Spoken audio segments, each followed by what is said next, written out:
Get ready for Benjamin Knight Fuchs live on a Sunday evening. Ben, how? Hey, Yeah, greetings. What's up, Mr. Liam? doing good, doing Wait a minute. great. You're a poser. You're a poser. I'm a I'm poser. Benjamin Did you Fuchs. see that? I am a poser. I'm gonna take care of that right now. Thank you. I'm Benjamin Fuchs. Did you ever see? Everybody wants. Did you ever see that show To Tell the Truth when you were a kid? Yes, yes. Will the real Benjamin Knight Fuchs stand up? Please stand up. Please stand up. How Yes. you doing, Liam? It's been a Doing, while. Been a couple yeah, weeks. doing great. Has saw some old friends. Haven't seen in a long time. Everybody's looking good, healthy, strong. Good. Old carpentry buddies. We were all in the crew together, so it's a great. All right. Are you a Great time. carpenter? Yeah, I for didn't know many that. years, swinging a hammer. My Getting boss is a Jewish carpenter. yes. Did you ever hear that?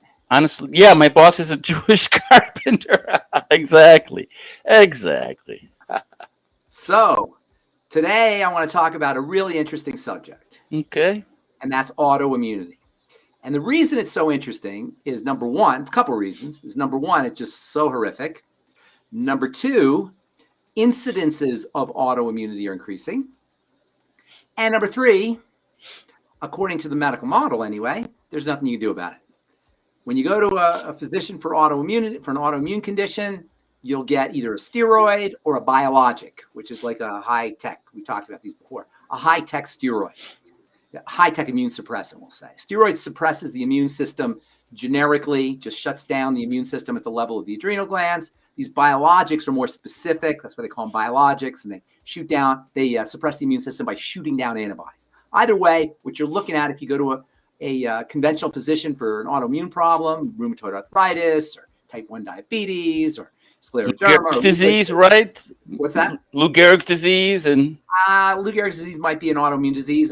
That's technically amyotrophic lateral sclerosis. I'm not exactly sure. And by the way, that's a good point because the line between autoimmune conditions and ordinary immune conditions is somewhat blurred. These yes, days, there are some alternative practitioners, including the folks at Standard Process, which is a wonderful company that provides really powerful homeopathic and glandular medications.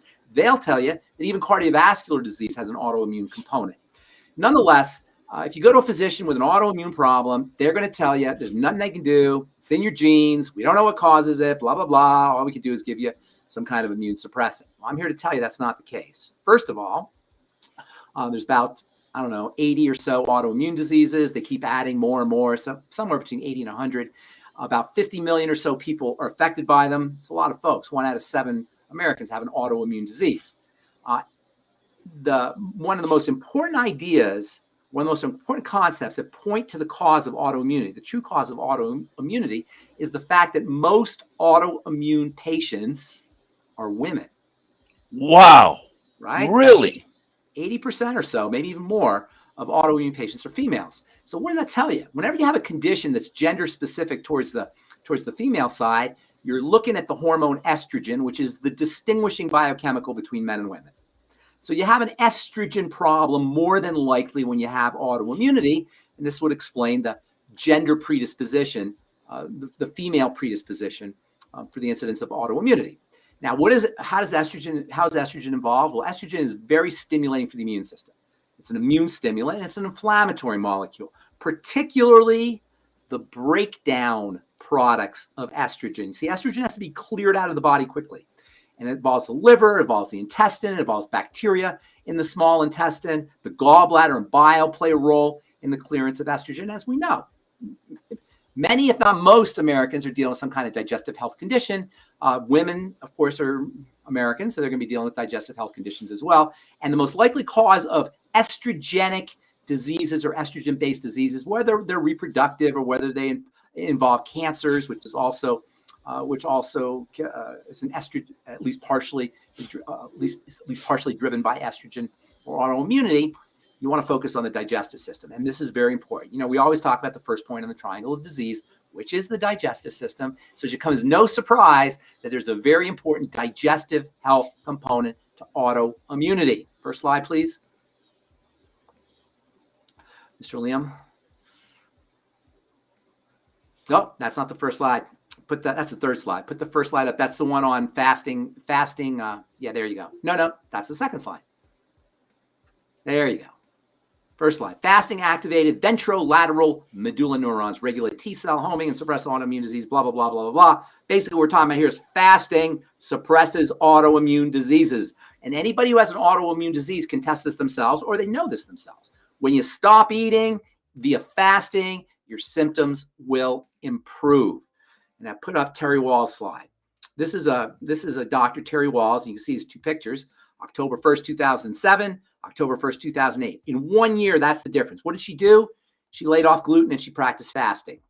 She stopped eating so much, she reduced her calories, and she laid off gluten. Now, we'll see here in a moment that it's not just gluten, but there's a lot of components in food that can activate the immune system or that can disturb the digestive process and cause things like leaky gut or dysbiosis or bile or liver issues, which, of course, will lead to these estrogen problems. Dr. Terry Walls wrote a book about her story. She suffered real quickly. She was a medical doctor. She is a medical doctor who suffered from multiple sclerosis, one of the most horrific of all the autoimmune diseases. And she changed her diet. She changed her food intake, the way she ate, laid off of, as I say, gluten and other veggies. And guess what happened?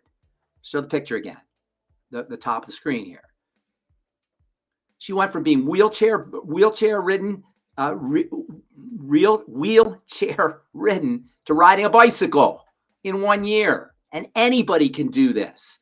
Please do not underestimate the importance of digestive health and food choices when it comes to all health challenges, but particularly immune health challenges.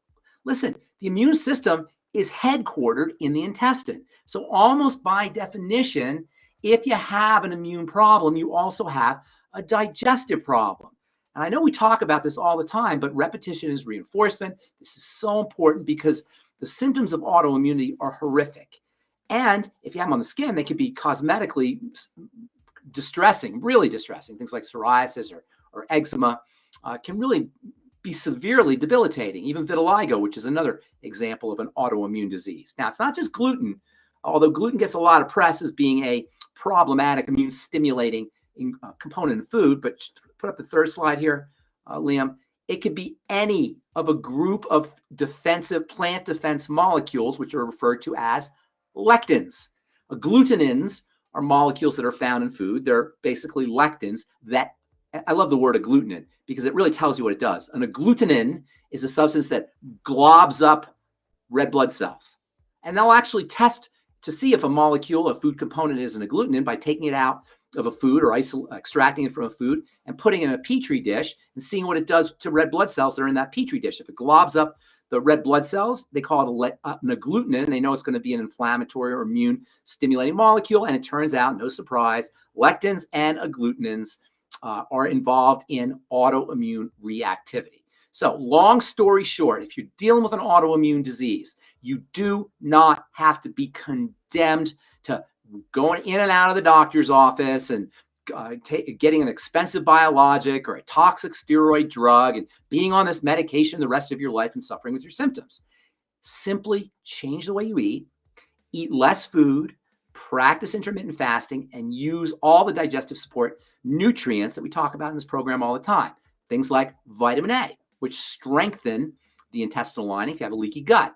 Fucoidan, which is a wonderful polysaccharide found in brown algae that has a beneficial effect for the mucosa, the mucus lining on the intestine. Of course, probiotics can be helpful. I love the nightly essence from Longevity. Digestive enzymes working upstream at the level of the stomach can be helpful. And of course, apple cider vinegar to help activate those digestive enzymes. Using liver and bile support nutrients can be helpful. If you have your gallbladder, keep it. If you notice that you're having gallbladder issues and you also have an autoimmune problem, that's not a reason to take out your gallbladder. That's a reason to work on your foods. Gallstones, like almost everything else, are the end result of problems with the digestive process and problems with food choices. So focusing on digestive health, the first point in the triangle of disease, is something you always want to do no matter what your health challenges are, but particularly if you're dealing with the horror of autoimmune disease. There was a paper that came out many years ago, like in the 1960s, I think, that called Autoimmune Disease Autotoxicosis horrificus, which I always thought was kind of a cool name for a scientific paper. And it really tells you, it really describes the horror of an autoimmune disease, which is compounded by the fact that our standard and conventional medical model and wisdom will tell you that there's nothing they can do about it, and there's no known cause, and you're just stuck going in and out of the doctor's office and being put on a prescription drug regimen. And of course, if you're not treating the condition, you're going to end up with a unfortunately shortened longevity. Last thing I want to say about autoimmune diseases is they're all the same. Even though they're occurring in different parts of the body, or really more specifically, different cells of the body, the mechanism is the same no matter what type of autoimmune disease you have. That's really cool, because that means by cutting the head off the snake and working at the level of the immune system in the intestine, that is intestinal strategies, digestive strategies, and food strategies, you can apply your reversal techniques to any autoimmune disease, any of the 8,100 autoimmune diseases, because they're all caused by the same thing, and where in the body they occur is irrelevant when it comes to reversing the problem, or for that matter, preventing the problem from occurring in the first place. Focus on food. Focus on nutritional supplementations that support the digestive process, and focus on digestion.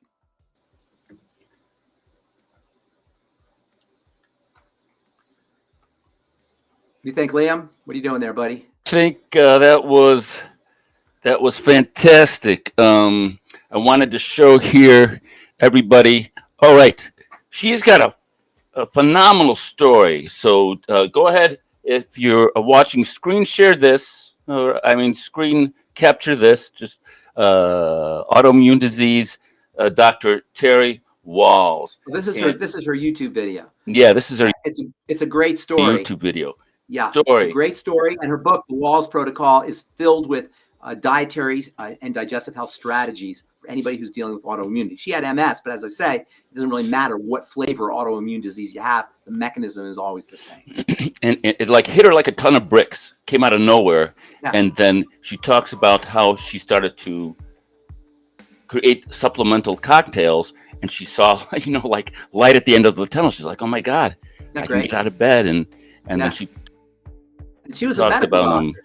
She was not trained in nutrition. She was a conventional medical doctor, right? And then she talks about focusing on the mitochondria. And you can't really focus on the mitochondria, although her point is well taken that most of these illnesses involve the mitochondria. Remember, the mitochondria are the part of the cell that's producing energy, that's turning our food into energy, and that's really the main function of a cell, and ultimately the main function of the body. So one way or another, because all disease involves energy production in the cell, one way or another, all disease involves the mighty mitochondria. And really, the phenomenal nature of the mitochondria is something really to behold. You're talking about structures that occur in a cell to the tune of maybe 100 to 1,000, even up to 10,000 mitochondria in a cell. And a cell is like 1/100th the size of a head of a pin. And within that structure, you've got anywhere from 100 to 1,000 or even up to 10,000 of these little tiny mitochondria structures, which, by the way, have their own DNA. They're almost like another entity. And really? Yeah, biologists. The mitochondria has its own DNA structure. Mitochondrial DNA, they call it. The biologist named Lynn Margolis actually discovered back in the 1970s or 80s, she discovered that a eukaryotic cell, which is an advanced cell, like an animal cell or a plant cell, the eukaryotic cells, U means good, eukaryotic cells developed when mitochondria merged with bacterial cells. The bacterial cells can't utilize oxygen. And according to Lynn Margolis, mitochondria were bacteria, millions of years ago, were bacteria that could utilize oxygen, and they merged, really hundreds of millions of years ago, and they merged with bacterial cells. And these mitochondria, formerly bacterial cells that could utilize oxygen, contributed their oxygen metabolizing ability to these bacteria and formed animal cells or eukaryotic cells. So mitochondria are almost like their own independent organisms in the sense that they have their own DNA. And from an evolutionary perspective, they used to exist independently of cells and bacterial cells, and they sort of merged. And that's how we got animal cells, animal and plant cells. Fascinating. And as I'm going through, my news feed, lots of information on health, and this sort of came into my awareness. This uh, nicotinamide, which is supposed to help the mitochondria. Do you have any thoughts on this? You know what? I have so many thoughts on that Everybody's talking about that's it. That's like the latest thing. NAD, they call It's like the latest thing. Yes, it is the latest thing. Yes. And NAD and NADH are involved in how energy is produced in the mitochondria. NAD and NADH carry electrical energy through the energy producing cascade that is initiated by the entrance of sugar, the entrance of fat. So sugar and fat enters into this chemistry, this energy metabolizing chemistry, and then NAD and NADH sort of carry that energy through the it's called the electron transport, or we'll call it the energy production biochemistry, and NAD and NADH act as carriers. Well, and they're very important. And so there's a lot of buzz about NAD and NADH supplementation or intravenous injection to support energy carrying through the mitochondria and help your body produce more energy, or cells produce more energy. Well, guess what? NAD and NADH are fancy forms of vitamin B3. Right? So save your money. Make sure you're getting plenty of niacin along with all your other B vitamins, which are involved in energy production as well. And you'll be able to produce the same kind of energy that you get with NAD and NADH. Your body has no problem turning niacin into NAD and NADH, although it does have a problem getting niacin, because niacin is an essential nutrient. If you're not supplementing, you're not eating correctly, it's very likely you're going to become deficient in niacin. I will say that niacin is so important for a lot of reasons, but one of the reasons, by virtue of its ability to help produce to get turned into NAD and NADH, that the body will actually make a little bit of niacin when there's none present. But that's not going to be enough for maximum performance. You want to supplement with niacin or no flesh niacin, and then make sure that you're eating high protein foods, which tend to contain niacin. Outstanding info. And so this was the top of the triangle. Am I correct in that? First point. No, not the top. The top is the adrenal thyroid complex, where you get the jumping off point to all chronic degenerative diseases. So the first point is the digestive system. Second is the blood sugar system. And then you get the adrenal thyroid system, or axis, if you will. And then hypothyroidism leads to all the other degenerative diseases, everything pretty much that you can name. And not only that, but hypothyroidism will also suppress digestive function, leading to more blood sugar or dysglycemia issues, leading to more adrenal thyroid issues, leading to more digestive issues. You get this downward spiral. And this is really where most of us are at when we're dealing with some kind of long-term chronic degenerative disease, which is why, by focusing on digestive health, focusing on the blood sugar system, focusing on dysglycemia and the adrenal thyroid complex, all ALL, 100% of chronic disease health challenges will begin to subside. Your symptoms will begin to subside. And this is how you reverse chronic degenerative disease.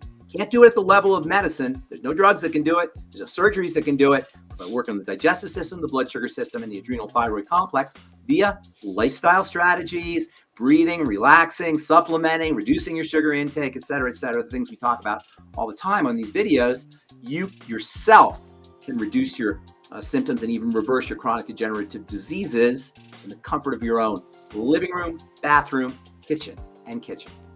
Fantastic, Ben. So everyone, look up Dr. Terry Wahls. She's got a great story. WAHLS. WAHLS. The Wahls Protocol. Liam. Leave your questions and comments in the chat and the platform, and we'll be happy to address them on the next broadcast. Ben, it was fantastic. Thanks so much, everyone, for watching. All right. Take care. See you next week. Bye. Bye-bye.